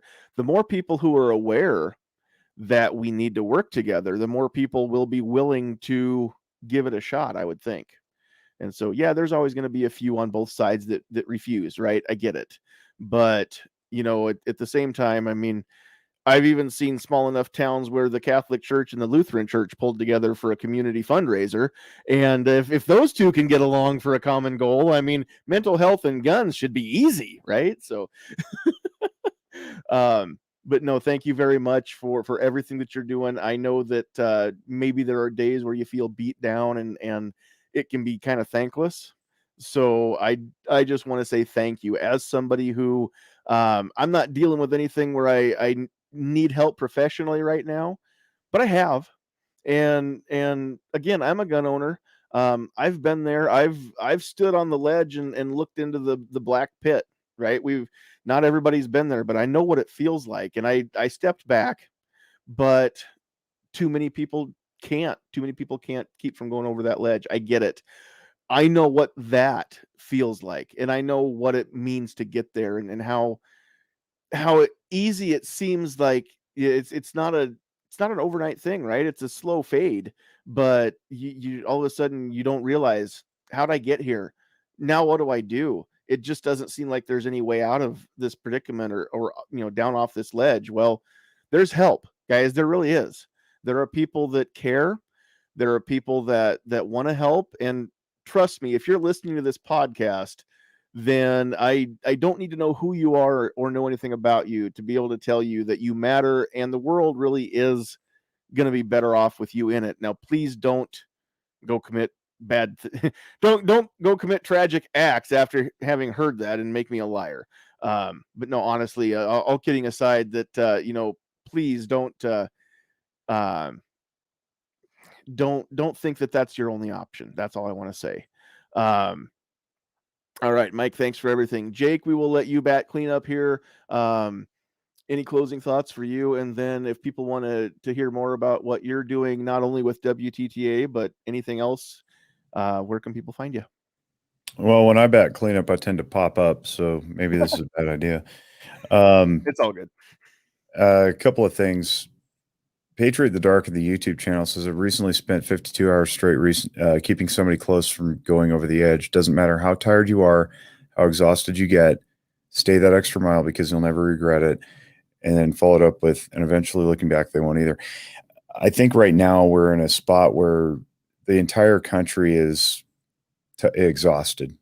And I sent a little email to my team recently here at Zephyr, and I said, what do we do when historically the community comes to us as the backstop when they're struggling to be able to shelter them and to guide them forward, and we ourselves are possibly incapacitated because it's affecting everybody, right? This perpetual anxiety, the inconsistent messaging, all of it. And my encouragement comes from statements like that. You just keep moving. You just keep moving. And I find that there's an incredible redemptive power when you just keep moving, and you find it within yourself. Remember, I said multiple times, the human psyche is infinite in its capacity. That means that when you think you're at the edge and you have no more, you do. Right. So dig into that. And if you think your messaging is failing, or you think people aren't listening to you, or you think your children aren't paying attention to the mess, the things that you're saying, they are. Everybody is listening. You do matter. Keep moving. And this isn't a suicide message. This is an exhaustion message, right? It can be for suicide, but when we're all just wiped, right? And we just don't want to do the next thing. We'd rather just unplug and check out. Just keep moving. That being said, we do have a podcast. It's called Guns and Mental Health. And if you want to hear really cool conversations like this, download our podcast and share that around too, because it's pretty powerful and it's pretty inspiring, I think. I have two podcasts. One's called Noggin Notes. That's mental health unto itself. But I think Guns and Mental Health is actually the better one. And it's because the guests are amazing. So, and then finally we'll highlight Ghost's post there, the suicide hotline. If you can't remember all those numbers, it's 800-273-TALK. 8255 spells out TALK on your phone, even if you have a digital phone and not a rotary. The letters spell talk. So if you want to talk to 273-TALK and then put an 800 in front of it. Thank you very, very much for the opportunity. I do take away a lot of encouragement. I am inspired. Just the fact that we've got people in the firearms community who are willing to step forward and have these conversations and change their own minds means that it's working. The next stage is to take it forward and not let it rest and die with the podcast, but like shoulder tap your friends in the workplace and at church and in your neighborhoods and be like, hey man, it's really cool. Guns and mental health. And they'll be like, what are you talking about? And then you say, oh, by the way, WTTA. And that's how it moves forward. We as individuals are the best solicitor of what we're trying to sell. Word of mouth is the best form of advertising. And so if you guys are listening as firearms owners and you're like, yeah, mental health isn't a big deal. We talk about it all the time. Here's several podcasts that we, that address this thing. Then your neighbors figure it out too. It's not going to be some massive blast on a billboard. It's going to be person-to-person contact throughout your neighborhoods and your communities. So I am inspired, and I do think we're going to save lives, and I do think we're going to save marriages, and we're going to build better children, and our school playgrounds are going to improve, and we're not going to see couples fighting in the aisles of the grocery store. And I am inspired by this. So thank you for the opportunity. Thanks for providing the platform, and let's keep moving. Heck yeah, man. And I just want to point out, this isn't new just for tonight, but I wear one of these every day. You can go to wtta.org. And what you get a bracelet with just a $10 monetary donation. Yeah, Mike, we pretty much, if you donate, we send you one. So okay, so go. I know that those of you that are still able to work right now, I mean, I get it. Your time is valuable, your money is valuable, but the mission of WTTA is so important, and that's valuable too. So go and give a donation, get the bracelet, put it on. They come in a couple different sizes, so you can get one that fits your arm, even if you've got a little bit thicker wrist, like some people that I know. That might be me. And so go do it, because you never know who's going to see that. And I've never had anybody ask me about my bracelet, but I wear it every day at work, and I typically wear it not oriented like this, where if you hold it up like this, it's usually where you can read it if you're standing on the other side of the counter from me at work. I do it that way on purpose so people can see what it says without having to try and read upside down. I don't know who has read that and wondered what it was, and gone home and gone to that website. I'll never know, and I don't care. I just pray that somebody has, and so or that somebody will. But I wear it because this is a topic that is very, very close to my heart as well, as a gun owner and as somebody who knows that I don't always have it together. As much as I try to act like it when I'm on social media, I'm a mess. Sandhill Sweetheart can attest to that. I am more of a mess when she's not in here. We'll get her healed up enough and get her energy built back up enough that she'll be here again in the producer's chair as soon as we can make that happen. But right now she's back to work, and by the time we go live at 8:00, I mean, she's pretty well got no gas left in the tank to sit in here with us. And the fact that we have to get up and get on the road and go do a thing tomorrow, we've got to leave by 7 a.m. So she's, I'm sure, long since gone to sleep. Patriot, I know that you're only here for her, and I know that she sees those comments, even if she's not out there commenting. She starts the night with us. She sees you say that. You warm her heart every time. So those of you who have Facebook, go find Sandhill's Sweetheart on Facebook and go give her some love, guys, because just encourage her and let her know that you're thinking about her, and help her with her healing process too. She's, for those of you that don't know, she's kicked lymphoma's butt twice now, and she's still recovering from just the chemo and the fatigue that came with it from her stem cell transplant back in May. So she's still not anywhere near 100%, but she's getting better all the time, and she's back to work half days, 4 days a week, and that's just a huge accomplishment. So very, very cool. Holy crap, we've got super chats. I want to get these up there real quick on the screen. Thank you, Ghost. He says, thanks for a great conversation. Patriot didn't even say anything, but kicked in 1999. So thank you guys, both of you. I take back all the crap that I said about Marines earlier. You guys rock. Honestly, I give people that know me a hard time, but overall, very, very thankful for all you Marines and all you other service people as well. So thanks for what you do. Guys, I think that's about it. So we're going to wrap this up. Stay tuned for weeks to come. Next week, I think we're going to have a talk about how groups of people don't have rights, only individuals have rights, and we're going to dig into that a little bit, and then some other stuff as well.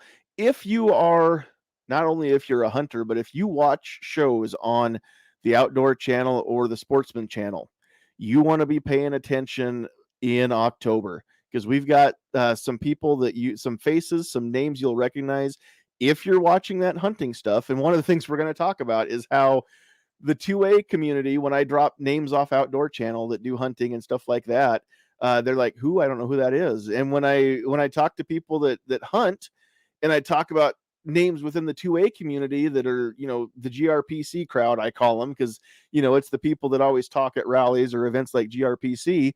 The hunters are always like, I don't know who that is. Never heard of them before. So, I mean, we're pretty compartmentalized within all the different facets of gun ownership. I understand the Second Amendment isn't about hunting, but without the Second Amendment, I hope that you can draw a bow, because you don't get to use a gun. So it's still very, very important that all lawful purposes get celebrated and talked about. So we're gonna dig into that with a few people who hunt on both the internet and on TV. And then if you've ever heard of the show Hollywood Weapons, if you've never heard of Hollywood Weapons, you need to go look that up right now and go see what they're doing. But if you've heard of that show or you're familiar with it, then you definitely want to be here on October 7th. I'm not going to say who yet, but his name rhymes with Larry Zanoff. And if that name doesn't mean anything, you need to search him, look him up. He's a very cool guy, very sweet, very, very caring guy. So, all right, with that, we're going to wrap things up. Thanks, everybody. Guys, I can't get over the super chats. Thank you very much. We appreciate the heck out of you guys. On behalf of Sandhill's Sweetheart, who is not in her normal producer's chair, and Defense Dad, Travis P11, Mike and Jake, everybody else that's involved in Walk the Talk America, keep up the good work. Again, shout those victories out. I know that sometimes we get a little modest, but let the world know that progress is being made, because we, as gun owners and as just regular everyday people that aren't always plugged in, we need to have that be a conversation that gets brought out too. So let's not only talk about the mental health side, but let's talk about the fact that progress is being made between the two groups coming together. That's awesome. So on behalf of everybody here, thanks for watching us live. If you're catching this on the replay on YouTube, turn on that live chat replay and just watch the comments and the conversation. There was some good stuff that we didn't get to highlight that was out there. So go check that out. Again, if you're watching this on the replay, drop a comment down below. Let us know what you think. Whether you liked it, hated it, agreed, disagreed, you want to add your own thoughts, go ahead and do so. Hit the like button, mash the share button, share this everywhere if you would. That would be so great of you. That would be perfect if you would do that. And even if you're listening to this on the audio side, please share the link to everybody. Let's get this conversation out there and make it mainstream, because that's how this is going to work.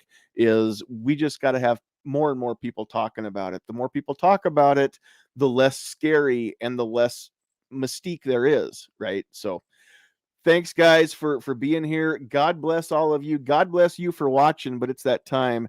Get off my lawn.